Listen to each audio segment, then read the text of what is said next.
بسم الله الرحمن الرحیم. د کاروباري شخصیاتو د زکات متعلق دا یو ډېر اهم او ضروري مسله ده.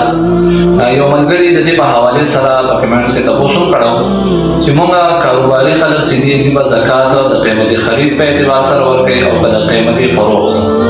په دې کې دا مسله ساتل پکار دي چې کاروباري حضرات لین دین والا تجارت والا دی به خپل زکات د قیمتي فروخت په حساب سره ورکړي.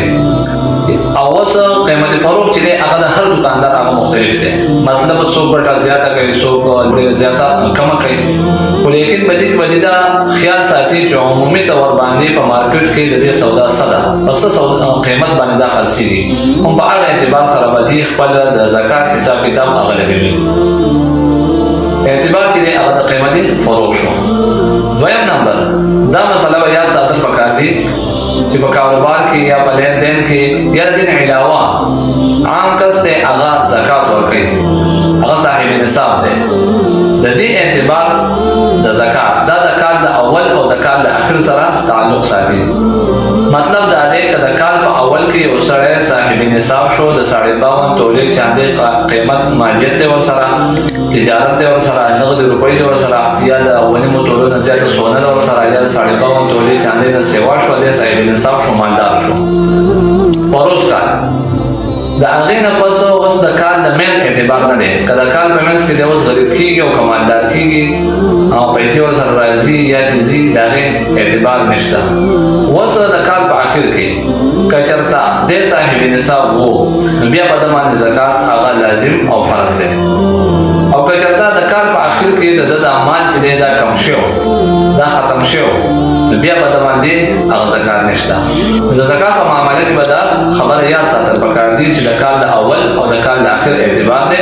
د کال په منځ کې که پیسې کمیږي او زیاتېږي د هغې اعتبار به نه وي. دریم نمبر به دا مسله یاد ساتل پکار دي چې کله هم په دې باندې کال تېر شو دی زکات ورکوي، نو د دې خپل کاروبار د تجارت د لین دین دی به دا سوچ وکړي چې په دې کاروبار کې څومره زما په خلکو باندې قرضه ده، څومره په ما باندې د خلکو قرضه ده. نو چې څومره په ده باندې د خلکو قرضه ده هغه به دی د هغې نه جدا کړي، هغه پکې نه حساب کوي. لکه مثال په طور باندې د ده کاروبار د 50 لک روپو دی، خو لیکن په ده باندې قرضه 13 لک روپۍ ده. نو چې دی اوس زکات ورکوي نو د 20 لک روپو د حسابه به زکات ورکوي. دا 30 لک روپۍ چې ده دا به د باندې قرضه ده.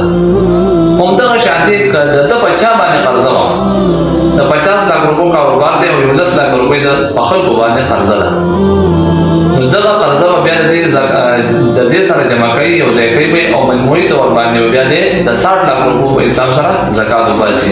د دې نه علاوه که د سره نغد روپۍ وي یا سونه وه یا چاندي وه، نو هغه به هم د دې سره جمع کوي، یو ځای کوي او مجموعي طور باندې به د دې نه زکات وباسي کله چې په دې باندې کال هغه تېر شي. ادایګۍ طریقه د زکات څه ده؟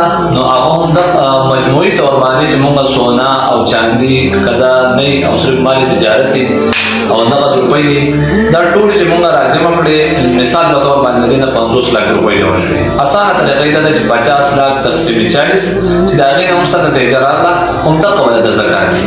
یعنې چې څومره هم پیسې هغه په 40 باندې تقسیموو، د هغې نه چې څه راغی هغه به د مال هغه زکات وي.